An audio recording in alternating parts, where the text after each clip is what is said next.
candidato Jair Bolsonaro, pré-candidato à presidência da República, e hoje recebo o presidente do Brasil, Jair Bolsonaro. Senhor Jair Bolsonaro, seja bem-vindo. Bom dia, presidente. Bom dia, obrigado pela oportunidade e um grande abraço a todos os nossos amigos do Rio Grande do Sul.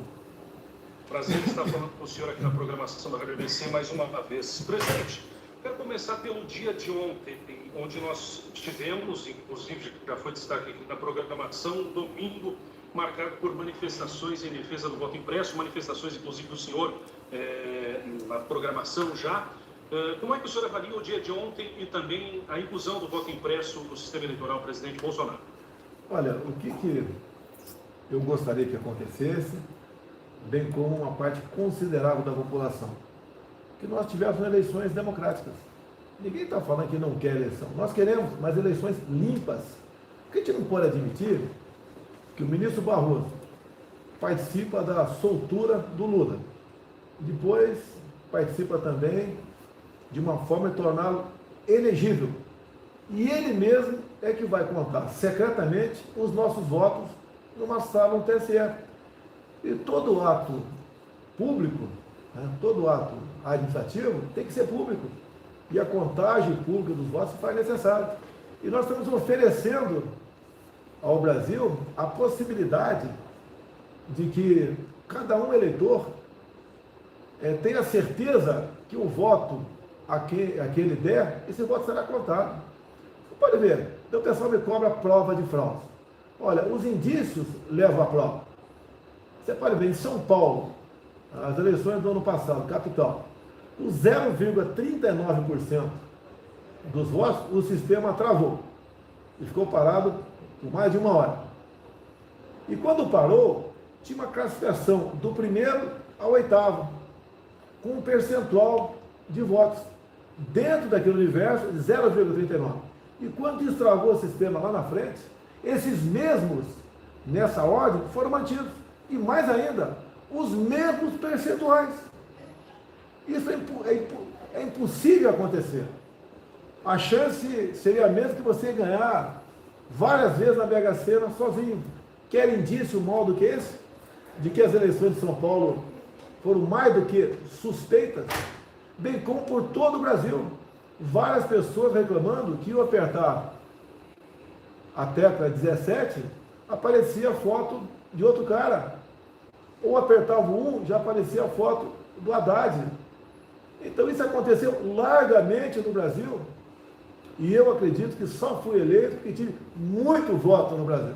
Então nós queremos acabar com essa dúvida, porque afinal de contas, eleições sob suspeição causam problemas, e nós não queremos problemas para o Brasil. E é uma coisa que está alertando há mais de um ano de antecedência. Bom, essa manifestação do senhor ontem, presidente, sem eleição limpa, não haverá eleição. Essa frase que o senhor disse em uma das manifestações, se eu não estou enganado, na Avenida Paulista, se confirma? Confirmo, não haverá eleições democráticas. Agora, eu acho que você, qualquer um, quer eleições limpas. Você não quer votar num vereador no teu município e depois, no final das contas, vê que ele teve 0 votos. Isso aconteceu largamente no Brasil.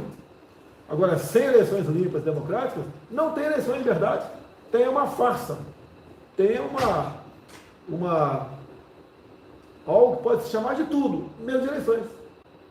Essa é a verdade. Sim. Que o Barroso, o ministro, devia ser o primeiro a estar do lado do povo brasileiro. E não simplesmente falar que eu não quero. Quem ele pensa que é, para dizer que a vontade dele tem que ser a que vale no Brasil. Ele virou semideus? Ele acha que ele é intocável? Ele é o dono da verdade? Quem o senhor Barroso pensa que é? Todos os poderes têm limites. Eu tenho limites. O Legislativo tem. Por que alguns do Supremo acham que são os donos da verdade, podem tudo e ninguém pode reclamar de nada? Então eles têm que baixar, ele tem que baixar a crista dele um pouquinho, tá? E se adequar à realidade. Você pode ver uma coisa, estava tudo certo para aprovar na comissão especial. O senhor Barroso vai para dentro do Parlamento brasileiro, se reúne com vários líderes e depois da reunião, a maioria desses líderes troca os integrantes da comissão por aqueles que vão votar contra a PEC do voto impresso. Isso é uma interferência clara do que está acontecendo. O que o Barroso quer? Ele quer as eleições que possam ser manipuladas, ou, no mínimo, gerar dúvidas no futuro. E nós não queremos isso. Nós queremos o voto democrático, eleições democráticas, onde a vontade popular passe a valer de fato. E repito aqui, não pode meia dúzia de servidores do TSE, juntamente com o presidente, o ministro Barroso, contar os votos numa sala secreta, onde ele anuncia o resultado que achar que é o verdadeiro, porque as urnas não são auditáveis, e fica por isso mesmo. O povo brasileiro não vai aceitar uma eleição realmente sob suspeição. Se depender do plenário do Congresso, deputados, senadores, por maioria, eles acompanham, e o senhor tem conhecimento disso, eles acompanham o pensamento do senhor, presidente? Eles já aprovaram propostas semelhantes em várias oportunidades no passado, em várias. Uma última foi uma proposta minha de mais pessoas em 2016, quando o presidente da Câmara era ainda o Eduardo Cunha. Tá? Então ele sabe da importância disso daí. Você pode ver, eu acho que eu tenho influência política no Brasil por ocasião das eleições. Eu apoiei duas senhoras candidatas a vereadora em São Paulo. Uma teve 16 mil votos, outra teve 3 mil votos em São Paulo. Um universo aí, se eu não me engano, próximo aí à capital, a 10 milhões de eleitores. Não tem cabimento isso aí. Tá? E fica por isso mesmo. Tá certo? Reclamações em todo o Brasil. Agora o parlamentar ele é sensível a esse movimento de rua. Ele sabe que essa votação não é secreta lá, para você escolher aí o voto impresso, né? Ele sabe que é público isso aí. Então ele costuma atender à vontade popular.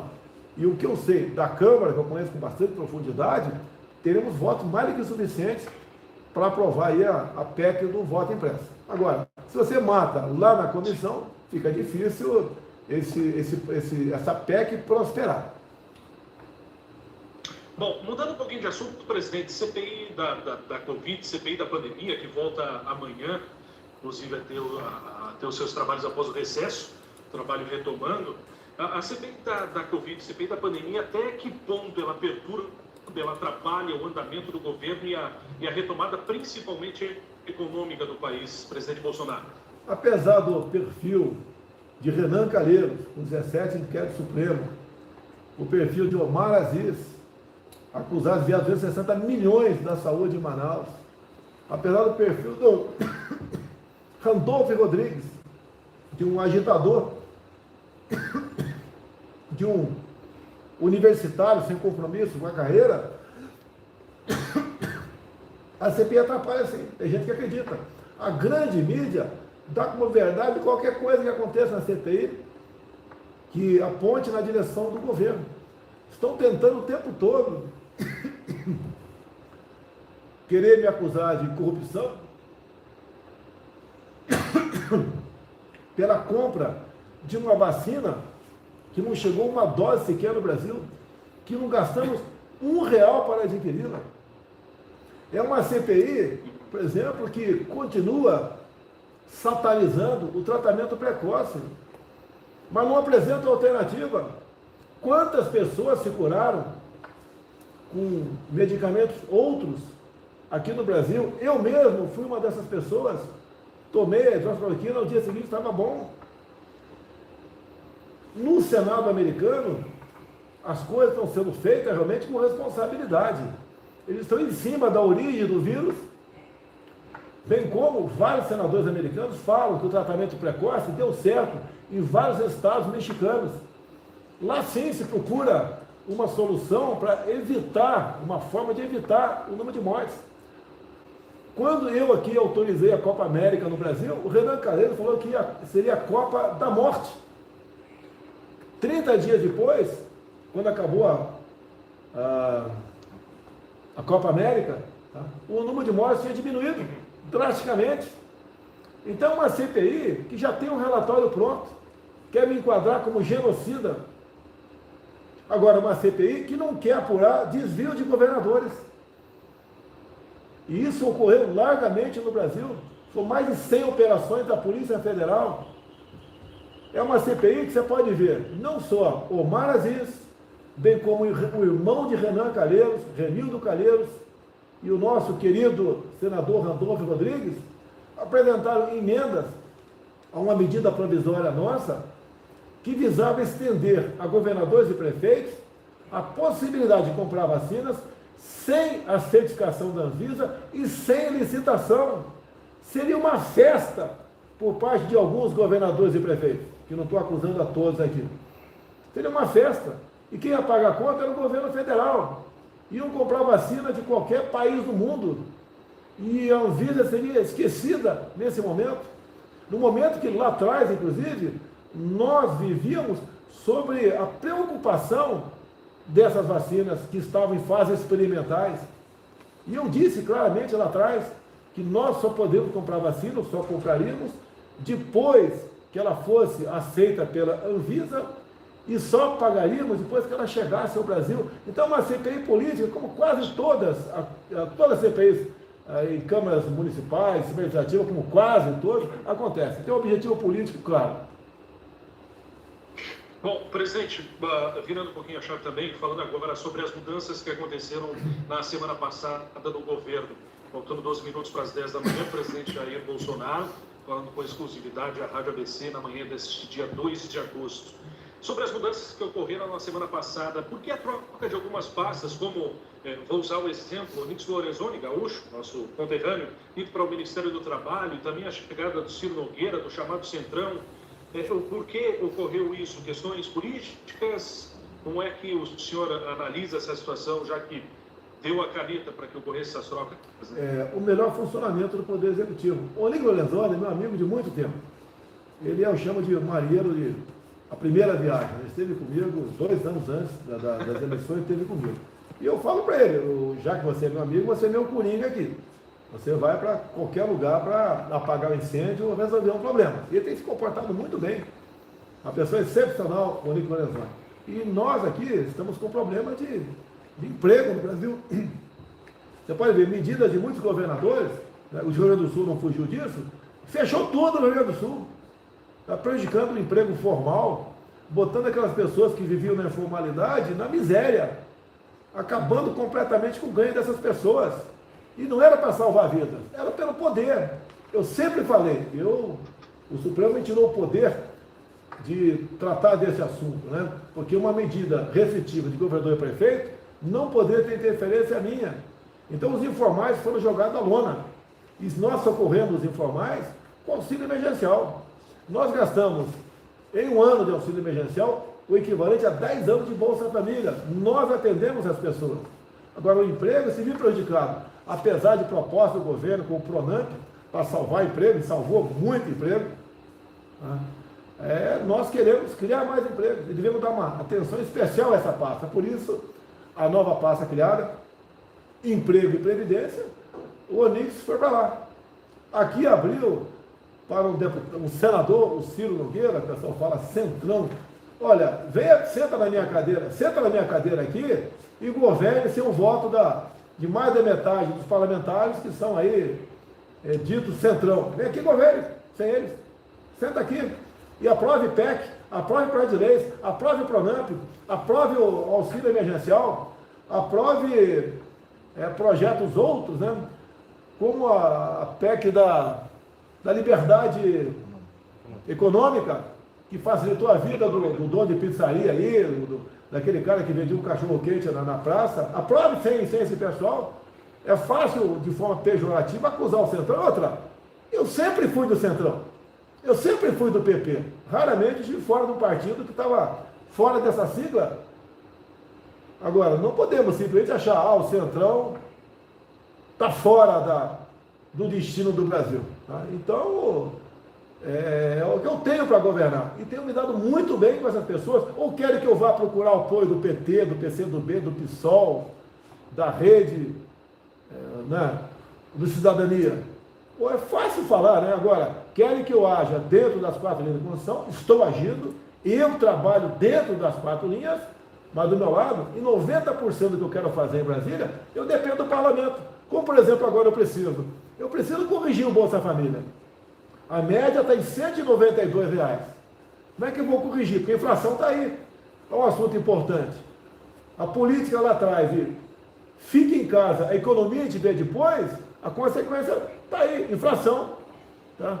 Tivemos também outros problemas seríssimos que não dependem da gente. A crise hidrológica, falta de chuva no Brasil, a maior crise da história do Brasil, afeta diretamente a geração de energia. Olha outro problema que apareceu contra a nossa vontade, geadas. Aí o Rio Grande do Sul foi atingido, Mato Grosso do Sul, Paraná, parte de Mato Grosso, lambendo, queimando a nossa agricultura. Vamos ter problema com o milho, que foi lambida aqui pela geada, a plantação de milho no Brasil. Isso vai influenciar onde a plantação de milho? A galinha que come o milho, o porco, o ovo, que vai aumentar de preço, Agora, essas propostas que estão apresentadas necessitam sim de apoio de uma maioria qualificada no parlamento. Por isso, eu procuro, né, o apoio deles, sim. Agora, o Ministério da Casa Civil é importantíssimo. O Ciro Nogueira, meu colega desde 95, está indo muito bem aqui na Casa Civil, vai fazer, logicamente, a interlocução. Ele é melhor de interlocução do que o anterior. O general Ramos é nota 9. Esse cara é uma pessoa excepcional. Tá? Mas a conversa e como sensibilizar deputados e senadores, ele não cresceu, né? Não ficou 45 anos no Exército aprendendo isso. Foi para outro ministério aqui do lado. Sim. E assim sendo, nós vamos governando o Brasil. Precisa agora, repito, né, de apoio da maioria qualificada no parlamento para o novo Bolsa Família, que eu espero que seja acima de R$300. Bom, outra questão importante, presidente, faltando 7 minutos para as 10 da manhã, presidente Jair Bolsonaro falando com a Rádio ABC. Outra questão importante é sobre a infraestrutura. O ministro Tarcísio Gomes de Freitas, que inclusive esteve visitando a região de São Leopoldo, as obras da ponte da 116, que vai melhorar muito o trânsito da região metropolitana, esteve aqui recentemente junto com o deputado Tenente Coronel Zucco, que é parceiro do governo, já inaugurou a ponte do Guaíba, está realizando outras obras na 116, na região sul do estado, que vai para quem vai e quem vem para Pelotas e para Porto Alegre. É muito bom essa questão das estradas e das rodovias. Como é que o senhor analisa o Rio Grande do Sul? Está como prioridade no Ministério da Infraestrutura como obras da 116, com ponte do Guaíba e outros sistemas? Olha, o nosso orçamento é bastante pequeno. Nós temos aqui uma emenda à Constituição que fala do teto, né, porque as despesas institucionais crescem muito mais do que nós esperávamos. Tem um teto para isso aí. Então, o Tarcísio é uma pessoa excepcional, formado pelo Instituto Militar de Engenharia, formado pela Academia Militar das Agulhas Negras, concursado para a Câmara dos Deputados e tem feito o possível no tocante à nossa infraestrutura. E eu tenho falado para ele, falei com ele semana passada, né, que ele vai começar a falar com vocês. É a pessoa mais adequada para falar. Eu tenho aqui várias coisas para falar aqui, está na minha frente, eu não tenho de cabeça aqui. Né? Concessões previstas no Rio Grande do Sul, BR 158, 392, a 290, a 153, a 116, está o Exército Brasileiro participando da sua duplicação, porque o custo é bem mais barato para o Exército e a garantia de uma obra bem feita e entrega antes do seu prazo. Assim tem sido feito o trabalho do Exército junto com os batalhões de engenharia. Você pode ver, Bagé, o prefeito Lara esteve comigo aqui o ano passado, e eu estava indo para o Rio Grande do Sul, dei uma carona para ele, e ao longo do caminho conversamos com o ministro da Defesa e o comandante do Exército. E o Exército resolveu assumir a conclusão da represa de Bagé, porque eu não sabia que Bagé faltava água de vez em quando, ou de vez em sempre, eu não sabia disso. E essa barragem vai suprir esse problema. Então, essas infraestruturas, tá, a gente vai fazendo o possível. O Brasil todo tem prioridade. Agora, pela quantidade, pelo volume de recursos, nós não podemos atender todo mundo. Agora, as bancadas parlamentares têm ajudado muito, como a do Rio Grande do Sul. O Zucco não, porque ele é deputado estadual, mas a bancada federal, sim. É o Heinz, todo mundo aí, os parlamentares também, tem ajudado porque eles têm emendas individuais. Ele tem umas emendas fora do orçamento também, que ajudam nessa questão. E nós participamos dessa realocação de recursos para estados e municípios. Então, esse é o retrato do Brasil. e ninguém duvida da capacidade do nosso ministro da infraestrutura. Digo mais, quando a gente fala qual é o legado nosso, né? Estamos há 2 anos e meio sem corrupção, zero corrupção. Se aparecer alguma coisa, você ajuda na apuração e apontar os verdadeiros responsáveis. Agora você pega a qualidade do nosso ministro e compare com os ministros de governos anteriores, você vê, tá? Como o Brasil mudou nesse quesito aí. Presidente, uma outra questão é sobre o horário de verão. Em julho, algumas associações empresariais mandaram uma carta ao governo pedindo o retorno do horário de verão, né? E vejo que não há nada muito formal ainda, mas é um movimento que vem tomando corpo, O senhor está estudando o caso junto com o Ministério de Minas e Energia? Estaria disposto a voltar atrás desse assunto? Olha só, lá atrás alguns parlamentares me procuraram para botar um fim no horário de verão. Eu sempre, como parlamentar, quis botar um fim no horário de verão também, confesso para vocês aí. Eu conversei com o João Campos de Goiás. Eu pedi um estudo ao ministro Bento das Minas e Energia. Ele apresentou o estudo para mim e chegamos à conclusão que o horário de verão não economizava energia como se falava. E a maioria da população era favorável ao fim do horário de verão. Bem, apresentamos o decreto, mudamos o decreto, se comprovou realmente que não aumentava o consumo de energia, que era o ponto focal principal da existência do horário de verão, e até o momento eu vejo que continua a maioria da população contrário ao horário de verão. Se a maioria mudar de posição, eu sigo a maioria. Eu sou democrata, eu sigo a maioria. Mas no momento, eu sei que para alguns setores, né, aumenta o faturamento, porque a pessoa fica mais tempo aí frequentando o comércio, isso a gente pesa aqui também, mas no momento não tem clima, apoio popular para a gente voltar ao horário de verão. Eu, particularmente, porque era contra. O meu relógio biológico altera, a diferença de 1 hora alterava bastante. Tá? Assim como de muita gente, era difícil se readaptar àquele novo horário. Bem, então está posto aí, se a maioria da população quiser a minha volta, eu posso fazer isso aí. Tá? Me deu até uma ideia, eu quero falar, tem uma rádio que eu ouço quase sempre, né? Vocês podem fazer a mesma coisa e fazer uma pesquisa na rádio, se tiver um link para isso, faça uma pesquisa e vamos ver como é que fica a vontade popular. Sim. Qual o risco de faltar energia no Brasil? Olha só, a grande crise foi lá atrás no governo Fernando Henrique, não foi culpa dele. Foi uma crise de estiagem, né? Falta de água no Brasil. Agora, de lá para cá, tinha mais uma outra crise, se não me engano, em 2004, e em função disso, né, foi investido lá atrás também em outras fontes alternativas de geração de energia. O Brasil cresceu muito na geração de energia eólica, em especial no Nordeste. Olha que ponto nós chegamos no Nordeste. Quando começa um vento constante, a energia produzida por essas estações eólicas são suficientes para abastecer a região Nordeste. Investimos também em outras, eu particularmente, desde o início do governo nosso, mandei zerar os impostos de importação de placas fotovoltaicas, para quem quiser colocar aí no telhado para gerar energia, né, faça de forma mais barata. Estamos aqui ultimando a conclusão da usina de Angra 3, que foi muito prejudicada lá atrás com aqueles movimentos contra a energia nuclear, em especial o pessoal da esquerda, né? Muito prejudicado. Estamos investindo também em biomassa. Estamos vendo muita gente, fazendeiros, aplicar na sua propriedade aí essa que a gente chama de pequena fazenda com placas fotovoltaicas, como por exemplo o estado do Paraná, do governador Ratinho Júnior aí. Ele tem dado um estímulo enorme para PCHs, pequenas centrais hidrelétricas. Então, ele tem ajudado bastante. Então, cada vez mais, depende um pouco menos, né, da energia que vem das hidrelétricas.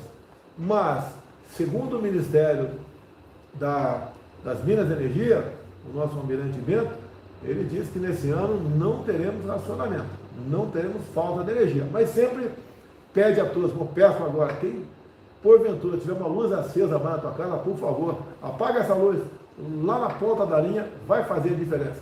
E quando nós botamos uma bandeira vermelha, que cobra-se um pouco mais na energia elétrica, não é maldade do governo, é para poder pagar a energia que vem das termoelétricas, que é muito cara, que vem aí de óleo diesel, em grande parte, né?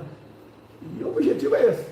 Não estamos tendo sorte nessa questão. Peço a Deus aí que nos ajude, mandando água para o Brasil. Com certeza. Presidente, uma questão em relação às vacinas agora, na área da saúde.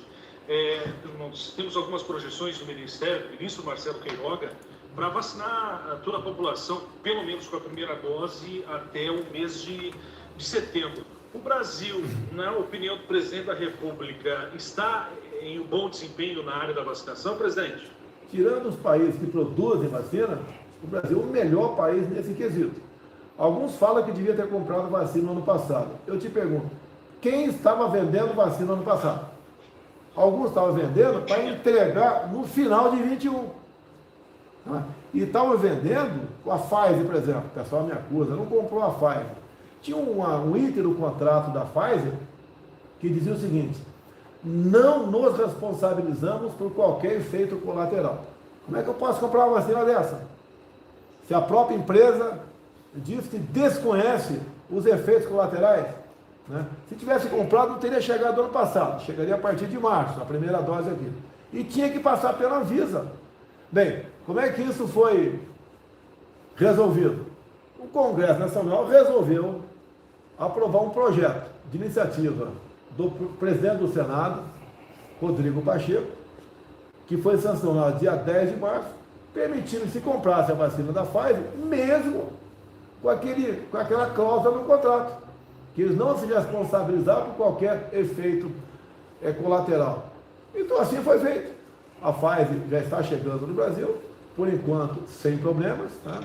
E essas vacinas passaram pela Anvisa. Seria irresponsável querer um medicamento sem a comprovação científica para a vacina, comprar sem passar pela Anvisa. Alguns falam que eu apoiei a hidroxicloroquina e a ivermectina, que não tinha comprovação científica. Não tinha para o Covid, mas sempre foi largamente usado para combater piolho e combater a malária. E não tem qualquer efeito colateral no tocante a isso. E isso que as pessoas da medicina dizem, que é um tratamento off-label. Chegou algo desconhecido. Não tem no remédio comprovado para aquilo, porque demora anos você conseguir algo reprovado para aquilo. Quando se consegue? É igual a vacina da AIDS, não tem ainda. Estão testando ainda. Há quanto tempo? Desde o início aí dos anos 80. Já estamos aí com praticamente 40 anos e não tem a vacina ainda para a AIDS. Então o Brasil, tá, passando pela Anvisa, como passou aí a Coronavac, batendo na trave, mas passou, entre outras, no momento, nós já distribuímos para o Brasil 176 milhões de doses de vacina. Já foram aplicadas 140, de 176 distribuídas, 140 já foram aplicadas. Logicamente, muitas dessas são a primeira dose. Mas o Brasil está indo muito bem, é o melhor país do mundo, tirando aqueles que produzem nesse quesito. No Rio Grande do Sul, né? O ministro... Oi, desculpa. Não, aí o Rio Grande do Sul distribuídos 10 milhões de doses e aplicadas 9 milhões. Tudo trabalho do governo federal. O ministro Marcelo Queiroga vem fazendo um bom trabalho, presidente, na avaliação do senhor? Olha, é difícil fazer um bom trabalho na saúde, né? Porque além dos problemas que nós sempre tivemos com a saúde, teve a pandemia também. Eu acho que ele está fazendo o possível e tudo que está ao seu alcance. Ele pegou o trabalho muito bem feito pelo general Pazuello na saúde, e porque todos os contratos foram feitos lá atrás, quase todos lá atrás, né? Então ele está fazendo o possível. O governo federal fez a sua parte na pandemia, distribuiu dezenas de bilhões de reais para governadores e prefeitos. Não deixamos de atender, então, nesse quesito, recursos, meios e vacinas. Então, estamos fazendo a nossa parte e estamos, no meu entender, nos saindo muito bem. Sobre eleições ainda, presidente, nós temos, população gaúcha, da qual o senhor está falando, nós temos um governador, Eduardo Leite, que vem se apresentando como pré-candidato, como uma terceira via. A gente sabe de nomes como João Dória, nomes que estão dispostos a concorrer à presidência da República no próximo ano. Como é que o senhor vê essas tantas terceiras vias que existem por aí, incluindo o governador Eduardo Leite, João Dória, que são do mesmo partido, dependem de uma convenção para que tudo ocorra e para que sejam candidatos. Como é que o senhor vê essa questão mais política da chamada terceira via? É um direito dele disputar as eleições. São maiores de 35 anos de idade, estão quites aí com a justiça eleitoral, é um direito deles. Agora, é mais fácil você decidir, se fala do Leite, por exemplo, o governador, ele, por ser governador, tem uma participação tocante à pandemia, a população vai decidir. Então, se o que ele fez, né, o remédio que ele aplicou aí para combater o vírus no estado, por exemplo, se foi eficaz ou não. O pessoal que ia no supermercado para comprar alguma coisa e tinha prateleiras que tinham lá tapumes, se ele agiu corretamente ou não. Se ele agiu corretamente ou não, fechando o estado todo, independente do município ter caso de vírus ou não. Os mais humildes vão saber se ele agiu corretamente ou não, obrigando a ficar em casa por meses, tá? Pessoas que trabalhavam de manhã para comer de noite. O pessoal da rede hoteleira vai saber também como é que ele tratou o pessoal da rede hoteleira, bares e restaurantes, e como é que ele fez isso aí. Se ele agiu corretamente, tratando aí todo mundo iguais. Se ele agiu corretamente, dizendo que o pessoal vai ficar dentro de casa, que o vírus vai embora.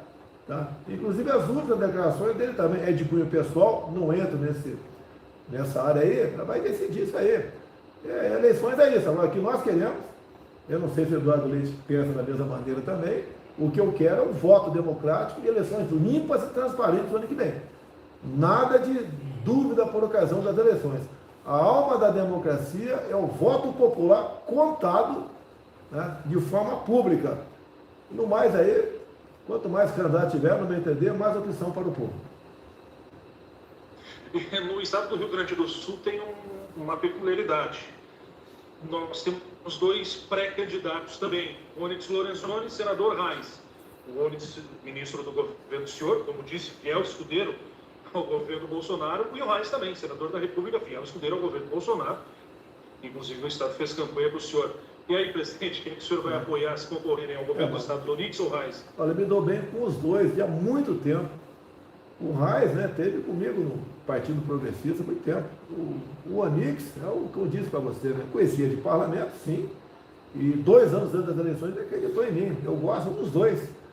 Tá? Eu acho que os dois aí têm crédito, junto aos eleitores do Rio Grande do Sul. É uma escolha de Sofia da minha parte. Vamos deixar para sofrer mais tarde no tocante a isso. Mas sou eternamente apaixonado pelo Onyx e pelo Reis. Tá certo, tá certo. Presidente, sobre partido, o senhor já falou do PP, que inclusive esteve presente um bom tempo nesse partido, Progressistas, que é o partido, inclusive, do senador Reis. Uma questão: qual partido para qual o partido, vamos lá assim, o senhor deseja ir, mesmo sabendo que do lado de lá precisa o sim também, precisa o ok também, precisa... Não, recebemos o senhor. Mesmo, é igual casamento, né? Casamento também precisa do sim no altar. É mais ou menos desse jeito. E mesmo com o sim, às vezes dá problema, né? Aí dá problema, certo? Eu tenho conversado com alguns partidos, o próprio PP tenho conversado, como você disse, você já respondeu por mim, né? O outro lado tem que aceitar também. E, obviamente, eu tenho interesse em indo para um partido, tenho interesse. Tá? Por exemplo, eu gostaria de ter a legenda para o governador de São Paulo, tá? A legenda para o governador do Rio, uma legenda para uns 8 senadores do Brasil. Se chegar num acordo nesse sentido e for bom para outra parte, e eu acho que é bom para outra parte, a gente vem com um capital político muito bom, a gente faz o casamento e tenho certeza que a gente vai ser feliz por um bom tempo. O que eu busco, então, é ser obrigado a ter um partido para poder concorrer, né? Eu não estou fazendo campanha, quero estar em condições de, se achar que é o caso, concorrer e já ter um partido. E a definição tem que vir no máximo, em março.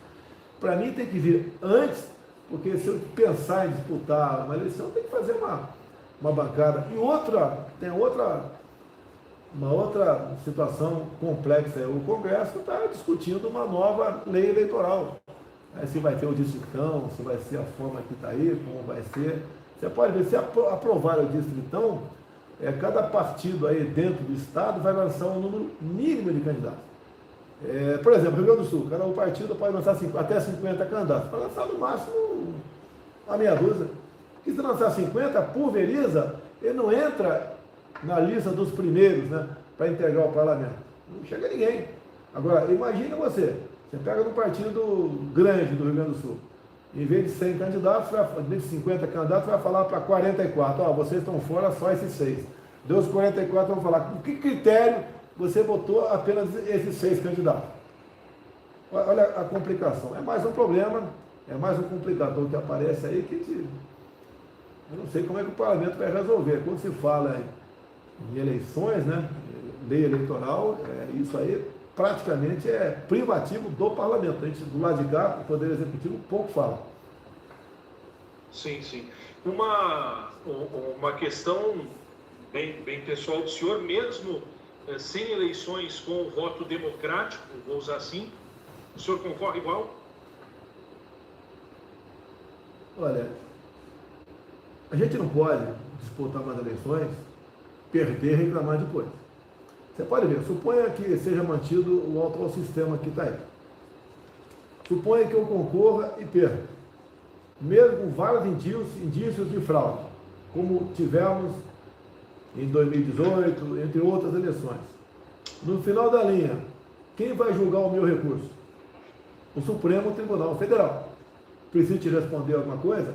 E olha o que está em jogo em 22. Não é apenas uma cadeira para a presidente da República, é muito importante. Quem porventura ganhar as eleições, no primeiro semestre de 23, indica 2 nomes para o Supremo Tribunal Federal. Está respondido? Eu acho que eu não preciso complementar o perfil de quem vai para lá.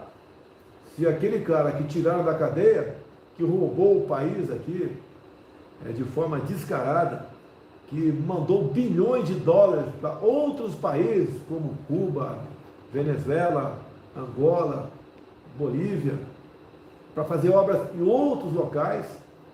Lá não tem Tribunal de Contas da União, não tem Suprema Corte, aí se tem, está embaixo do braço do presidente, tá? Mandou para fazer obra, e olha quem foi o fiador dessas obras lá fora, o próprio governo federal. Tá? O trabalhador que gosta tanto de defender o Lula, tá? Tive que o ano passado, via FAT, Fundo de Amparo ao Trabalhador, pagar juros que a Venezuela não pagou. A grande mídia não divulgou isso aí. Então, o Maduro não está pagando nada das obras que a Odebrecht, via BNDES, fez na Venezuela. Como o metrô de Caracas. Ele vai pagar. É lógico que não vai pagar. É fácil. Eu perguntaria para quem está nos ouvindo aqui, no lugar do Maduro, tu pagaria essa conta? Eu tenho certeza que vão falar, não pagaria. Trouxa quem emprestou para nós. E quando você fala em Venezuela, as estatais têm fundo de pensão. Os Correios têm o tal do Postales. E esse fundo de pensão trabalha no mercado para que o seu fundo, né, aumente para poder pagar os aposentados. De quem os Correios, na época de Dilma e Lula, compraram papéis? Da Venezuela. O que aconteceu? Compraram papéis de empresas da Venezuela. O que aconteceu com as empresas? Já estavam quebradas. Então a desgraça no Brasil foi enorme. E alguns querem ainda botar de novo na cadeira aqui presidencial aqueles que afundaram o Brasil lá atrás. E olha só, já que vocês estou falando com o Rio Grande do Sul, eu estive em 2019 na Argentina, tá? E tínhamos eleições pela frente lá. E eu falei, se a turma da Cristina Kirchner voltar, teremos uma operação acolhida no Rio Grande do Sul, a exemplo que Roraima tem para atender os venezuelanos.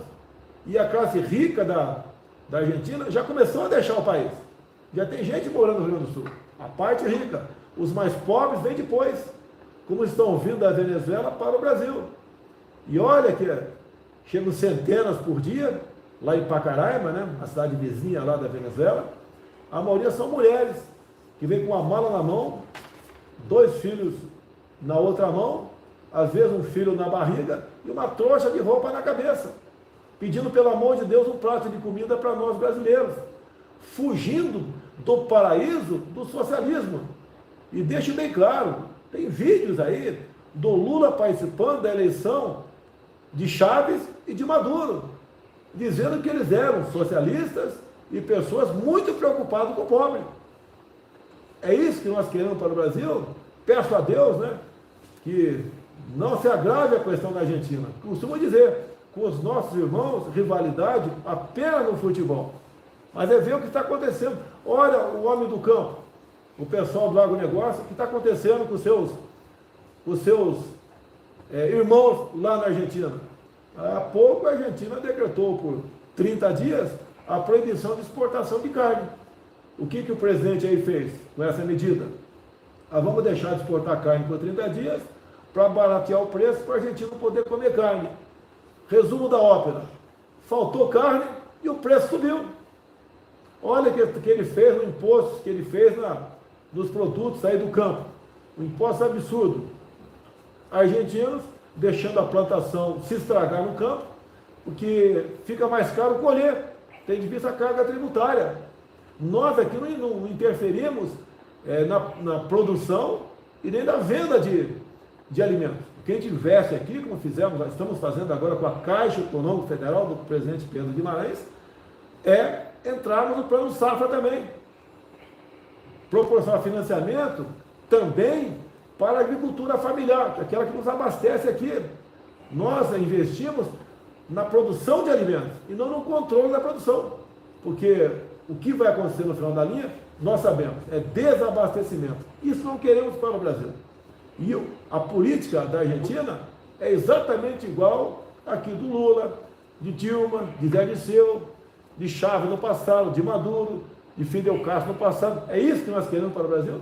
Problema nós temos. Vamos enfrentá-los. E pode ter certeza, né? Como nós estamos nos comportando no Brasil, como tratamos a questão das estatais, como tratamos de verdade o combate à corrupção, como nós tratamos o ser humano brasileiro, com o direito humano de verdade, como liberamos armas para o cidadão de bem, poder se defender. Na questão do campo, não demarcamos terras indígenas. O fazendeiro não dorme preocupado se no dia seguinte terá uma portaria do ministro da Justiça para tomar sua fazenda como se fosse terra indígena. Não estamos contra o índio, fazemos exatamente o contrário. O índio hoje, cada vez mais, está produzindo, como os parecis de Mato Grosso, o Baiquiris, os Caiapós, os Yanomamis, os Tucanos, estão produzindo. E vários vídeos chegam para nós, contato via o nosso presidente da FUNAI, o Marcelo Xavier, de os índios elogiando a nossa forma de tratá-los, completamente diferente de governos anteriores, que o tratavam como se fosse aí pessoas que eram obrigadas a viver num jardim zoológico. Então estamos melhorando bastante essa relação, diferentemente daqueles outros que pregam aqui, né, a divisão de renda. A divisão de renda não funciona, porque você divide e redivide, daqui a pouco você não tem o que dividir mais. E todos estão exatamente iguais na miséria. Presidente, há pouco o senhor estava falando sobre o Renan Calheiros, eu estava olhando pela TV aqui a manchete do senador Renan Calheiros, relator da CPI da pandemia, que falava sobre o que foi notícia nesse fim de semana. Eu soube ontem, inclusive a ABERT, que é a Associação Brasileira de Emissoras de Rádio e TV, já se manifestou contra, enfim, o senador Renan Calheiros pedindo a quebra de sigilo bancário de uma empresa de comunicação, a Jovem Pan, o Grupo Jovem Pan de São Paulo. Como é que o senhor vê isso, presidente? Olha, a Jovem Pan tem um programa chamado Pingo dos Is, das 18 Sim. às 20 horas. O âncora do programa é o Augusto Nunes. E ele tem uma posição com a sua equipe semelhante ao que defendo aqui. Ele não defende o governo. O Augusto Nunes é uma pessoa que todo mundo conhece ele. Vocês conhecem o Augusto Nunes? Ele jamais vai defender uma ideologia, uma tese para agradar alguém em troca de propaganda oficial do governo. Bem como aqueles que estão do teu lado, que é o Fiuza, Ana Paula Henkel, José Maria, entre outros. Então, em função desse programa, que inclusive faz uma pesquisa sempre, né, durante o programa, ele demonstra no final. O Renan quer dizer que esse programa, eu acho que é isso, que ele só age dessa maneira porque eu pago. O governo deve ter algum contrato, deve ter algum contrato para o governo com eles. Que temos alguns contratos com vários órgãos de imprensa do Brasil. Não da forma como era feito antigamente. Alguns bilhões para a Globo e quase nada para outros. Nós democratizamos isso aí e gastamos aí o equivalente a 10%, 20% do que se gastava no passado. A gente precisa fazer algumas campanhas, como de saúde pública, como trânsito, como prevenção, incentivo, alguma coisa, mas bem menos do que gastava anteriormente. Então, o que ele quer realmente é a maneira de calar aí o programa Pingo nos Is. Eu acho que é por aí. Agora, parabéns pela pergunta, porque eu não vejo outros jornalistas perguntarem sobre isso. Eles dizem o seguinte: isso não é comigo. Não é comigo, é lá com a Jovem Pan, não tem nada a ver com isso daí. Tem a ver sim, que se mudar o regime, quantas vezes o Lula falou que quer o controle social da mídia, que quer a democratização da mídia brasileira. Você sabe que é democratização, né? Aquela palavra bonita que na verdade é o contrário da acepção da palavra. É isso que está acontecendo. Agora o Renan entrar nessa, cada vez mais parece que está a serviço de alguma coisa. Nós sabemos que ele é intimamente ligado com o Lula. E ele declarou no início da CPI que a sua CPI não apuraria desvio de recursos. Obviamente porque ele tem um filho governador lá em Alagoas. O senhor tem conversado com o vice-presidente Hamilton Mourão? Eu converso com ele esporadicamente, ele tem uma vida bastante, quase que independente, né? Não temos um maior problema com ele. Me referi à questão de 2 semanas, fizeram a mesma pergunta, né? E a minha resposta é a seguinte: o vice, como diz o ditado popular, né? Como dizem muitos prefeitos, governadores, é igual o cunhado. Você casa com uma mulher maravilhosa, né? Mas o vice vem junto. Mas o vice aqui não tem atrapalhado em absolutamente nada. Não discutimos ainda com profundidade qual o futuro político dele. É uma pessoa que tem feito o seu papel aqui. Vice dos sonhos, né? É aquele que, como dizem também, seria o Marco Maciel. O Marco Maciel é o vice dos sonhos. É difícil ter um vice como esse, mas o Mourão não tem atrapalhado não. De vez em quando ele fala alguma coisa que vai de encontro aí os interesses do governo, mas faz parte da regra do jogo. Não podemos ter um vice também que se esconda de tudo. Ele dá a sua opinião, às vezes atropela o governo, mas a gente vai convivendo aqui sem mais problemas. Presidente, para encerrar, 2 perguntas em uma só. Nos próximos meses de governo, qual o seu maior sonho? E eu vou emendar com uma outra. O senhor fez algo que se arrependeu? O maior sonho nosso é botar um fim na questão da pandemia. O emprego formal tem melhorado bastante. Acredite se quiser, né? Nós terminamos 2020, ano da pandemia, né? Com mais empregados com carteira assinada que em 2019. No corrente ano, a média mensal de criação de novos empregos se aproxima a 300 mil. Daí alguém pergunta, mas como é que pode aumentar, segundo o IBGE, o número de empregados no Brasil? É questão de metodologia. O IBGE só considera desempregado quem procura emprego. Se você tiver um irmão, um tio, um parente, um amigo que está sem trabalhar, que é um direito dele, ele, para o IBGE, é empregado. Como veio a pandemia e aquela política de deixar na marra todo mundo ficar em casa, os informais, em torno de 38 milhões de pessoas, que eram tidos como empregados, porque não procuravam emprego, né, eles foram buscar, foram no mercado de trabalho. Não tinha como ele vender mais um churrasquinho de gato na praça, não tinha como ele vender ali um picolé no estádio de futebol, porque não tinha mais público, ou vender ali algo na praia. Ele foi procurar emprego. Ao ir procurar emprego, ele entrou no rol daquelas pessoas desempregadas. Por isso, a criação do Ministério do Trabalho e Previdência, nas mãos de uma pessoa competente, como Onyx Lorenzoni, para trabalhar junto com a economia, de forma específica, para ajudar mais ainda a geração de emprego no Brasil. E como é que nós ajudamos a criar emprego no Brasil? É não atrapalhando o empresário. Nós fizemos com o Rogério Marinho lá atrás, que era secretário do ministro Paulo Guedes, a simplificação, né, uma verdadeira limpeza nas NRs, as normas regulamentadoras. Eram mais de 6 mil itens que qualquer fiscal podia chegar numa empresa e multar o patrão. Só, acredite se quiser, acredite. Só no quesito banheiro, o fiscal chegava numa empresa com 40 e poucas normas regulamentadoras para punir o dono daquela empresa. Então era o tipo de papel higiênico, a largura da porta, a altura da pia. Tá? Isso tudo levava em conta. Se tivesse um alojamento, levava em conta a espessura do colchão, o afastamento entre uma beliche e outra, etc. Então, nós fizemos isso e ajudou a geração de empregos, como o Pronamp, como disse, como, por exemplo, aquela conhecida como a MP da Liberdade Econômica, que facilitou a vida do pessoal a pedir emprego. Muitas vezes a pessoa entrava com um pedido de alvará e aquilo ficava eternizado lá no secretário do município. O que nós fizemos daquilo lá? Você entra com um pedido para abrir, por exemplo, uma pizzaria pequena no teu município, se em 30 dias o município não se manifestar, você pode trabalhar. É assim que nós colaboramos com a geração de emprego do Brasil. É o velho jargão, né? Tirar o cangote, tirar o Estado do cangote de quem quer produzir. Sim. Bom, presidente Jair Bolsonaro, 10h27, eu quero agradecer ao senhor por falar com exclusividade à Rádio ABC. Obrigado por ter aceitado o convite. Um abraço a Joana Martins, que é sua assessora, que combinou tudo conosco.